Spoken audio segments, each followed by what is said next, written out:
বিধানসভায় শুভেন্দুর ঘরে দিলীপ ঘোষ। শুভেন্দুর ঘরে জন্মদিন পালন করা হয় দিলীপের। দিলীপকে মিষ্টিমুখ করালেন শুভেন্দু অধিকারী। যে ছবি দেখতে পাচ্ছেন আপনারা, বিধানসভায় শুভেন্দু অধিকারী ঘরে দিলীপ ঘোষ, সেখানেই দিলীপ ঘোষের জন্মদিন পালন করা হয়। বিজেপি নেতা, বিরোধী দলনেতা শুভেন্দু অধিকারীর ঘরে যান দিলীপ ঘোষ, সেখানেই তার জন্মদিন পালন। বিধানসভায় দিলীপ ঘোষের জন্মদিন পালন করা হল। মিষ্টিমুখ করালেন বিরোধী দলনেতা দিলীপ ঘোষকে।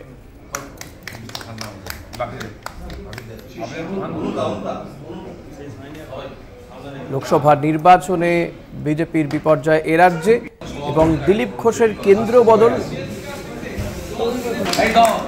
মেদিনীপুর থেকে তাকে সরানো হয়েছিল এবং সে কারণে কিছুটা ক্ষোভ প্রকাশ করেছিলেন এবং তিনি নাম উল্লেখ না করলেও রাজনৈতিক মহল মনে করেছিল দিলীপ ঘোষ হেরে যাওয়ার পরে যে বক্তব্য রেখেছিলেন তার নিশানায় ছিলেন শুভেন্দু অধিকারী। কিন্তু সেই শুভেন্দু অধিকারীর বিধানসভার ঘরেই আজকে দিলীপ ঘোষের জন্মদিন পালন নিঃসন্দেহে তাৎপর্যপূর্ণ।